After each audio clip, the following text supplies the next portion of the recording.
Hi అండి, నమస్తే. Welcome back to mama's kitchen. ఈరోజు వీడియోలో మనం చేసుకోబోయే స్పెషల్ రెసిపీ వచ్చేసి ప్రాన్స్ బిర్యానీ అండి. ఎప్పుడు చికెన్ బిర్యానీ, మటన్ బిర్యానీ ఇవేనా, ఈసారి ప్రాన్స్ బిర్యానీ చేద్దామని చెప్పి చేసామన్నమాట. పెద్ద ప్రాసెస్ ఏం కాదండి, టైం కూడా ఎక్కువ పట్టదు. ఇందులో కావాల్సిన ఆనియన్స్, పచ్చిమిర్చి ఇవి కట్ చేసి రెడీగా పెట్టుకుంటే చాలా సింపుల్గా క్విక్గా ప్రిపేర్ చేసుకోవచ్చు. ఇలా చేసిన ప్రాన్స్ బిర్యానీ గుమగుమలాడుతూ టేస్ట్ అయితే చాలా బాగుంటుందండి.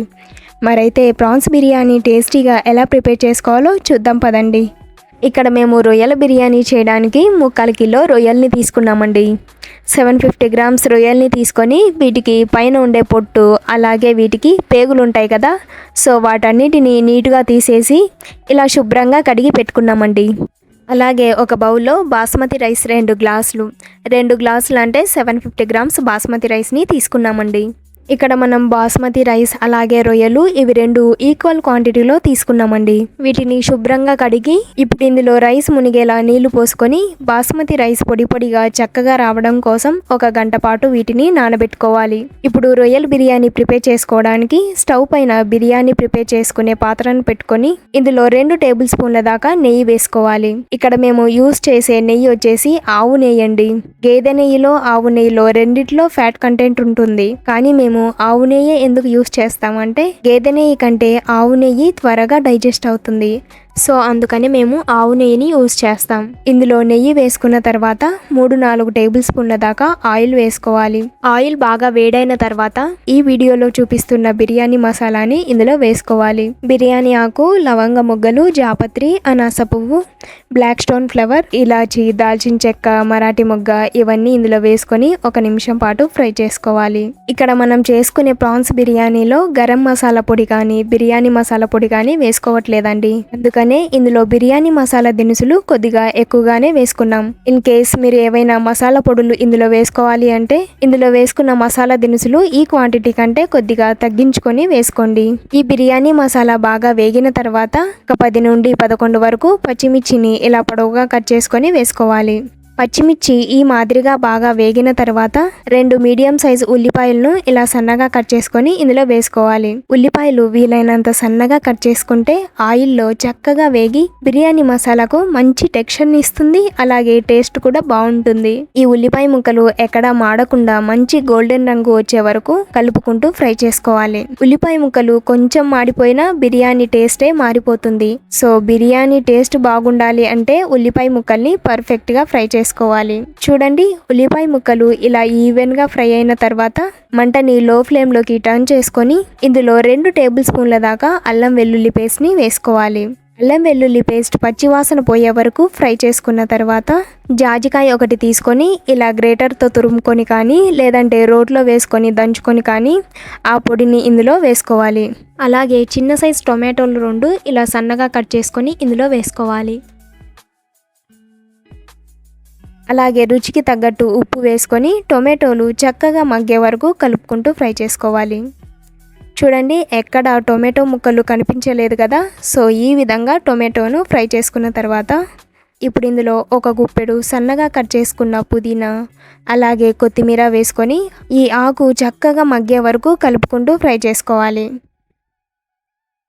ఇప్పుడు ఇందులో చిన్న గరిటెతో 2 గరిటెల దాకా పుల్లటి పెరుగును వేసుకోవాలి. ఇన్ కేస్ పుల్లటి పెరుగు లేకపోతే నార్మల్ పెరుగునైనా వేసుకొని బాగా కలుపుకోవాలి. పెరుగు వేసిన వెంటనే ఒక్కోసారి పెరుగు ఇరిగిపోవడం అలా జరుగుతూ ఉంటుంది కదండి. సో అలా జరగకుండా ఉండాలి అంటే పెరుగు వేసిన వెంటనే 1 లేదా 2 నిమిషాలు కంటిన్యూగా కలుపుకుంటూ ఉంటే పెరుగు ఇరిగిపోకుండా చక్కగా కలిసిపోతుంది. ఇక్కడ చూడండి, బిర్యానీ మసాలాలో పెరుగు ఇలా చక్కగా కలిసి ఆయిల్ ఇలా సపరేట్ అవుతున్నప్పుడు శుభ్రంగా కడిగి పెట్టుకున్న ప్రాన్స్ని ఇందులో వేసుకొని కలుపుకోవాలి. బిర్యానీ మసాలా ప్రాన్స్కి బాగా పట్టేలా కలుపుకొని ఒకసారి ఉప్పు కారం చెక్ చేసుకుందాం. ఆల్రెడీ మనం ఇందులో ఉప్పు వేసుకున్నాం, అలాగే స్పైసీకి తగ్గట్టు పచ్చిమిర్చి కూడా వేసుకున్నాం కదా, సో దాన్ని దృష్టిలో పెట్టుకొని మీ టేస్ట్కి తగ్గట్టు ఉప్పు కారం అడ్జస్ట్ చేసుకొని వేసుకోండి. సో మేమైతే ఇక్కడ మా టేస్ట్కి తగ్గట్టు కొద్దిగా ఉప్పు అలాగే 1 టేబుల్ స్పూన్ దాకా కారం పొడిని వేసుకుంటున్నాం. ఇప్పుడు ఒకసారి బాగా కలుపుకొని మూత పెట్టి ఉడికించుకుందాం. రొయ్యలు ఉడకడానికి పెద్ద టైం ఏం పట్టదండి. 10 నుంచి 15 నిమిషాల్లో రొయ్యలు చక్కగా ఉడికిపోతాయి. మంటని లో టు మీడియం ఫ్లేమ్లోకి అడ్జస్ట్ చేసుకుంటూ మధ్య మధ్యలో కలుపుకుంటూ ఉడికించుకుంటే రొయ్యలు ఎక్కడ అడుగంటకుండా చక్కగా ఉడికిపోతాయి. ఇక్కడ చూడండి రొయ్యలు చక్కగా ఉడికాయి కదా. ఇప్పుడు మనం ఇక్కడ ఆంధ్ర స్టైల్లో ప్రాన్స్ బిర్యానీ చేసుకుంటున్నాం కాబట్టి మనం తీసుకున్న 2 గ్లాసుల బాస్మతి రైస్కి 3 గ్లాసుల చొప్పున నీళ్లు పోసుకోవాలి. ఇప్పుడు ఒకసారి కలుపుకొని మూత పెట్టి ఉడికించుకుందాం. మంటని హై ఫ్లేమ్లోకి టర్న్ చేసుకొని నీళ్లు ఎసురు వచ్చే వరకు మూత పెట్టి ఉడికించుకుందాం.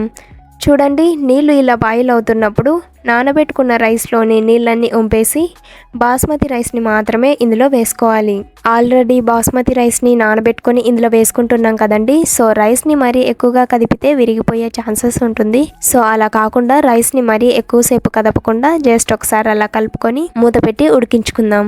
ఇందులోని నీళ్ళన్నీ అయిపోయే వరకు ఇలానే మూత పెట్టి హై ఫ్లేమ్తో ఉడికించుకుందాం.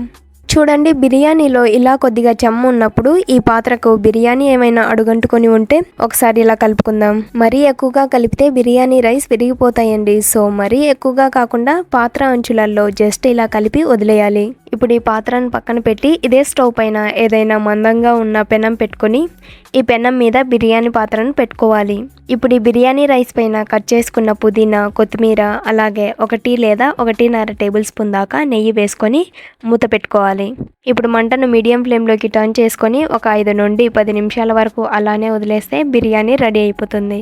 10 నిమిషాల తర్వాత స్టవ్ ఆఫ్ చేసి వెంటనే సర్వ్ చేసుకోకుండా ఒక 15 నిమిషాలు అలా వదిలేస్తే బిర్యానీలో ఏదైనా చెమ్మ ఉంటే ఆ వేడికి చెమ్మంతా పీల్చేసుకొని బిర్యానీ రైస్ పొడి పొడిగా పర్ఫెక్ట్గా వస్తుంది.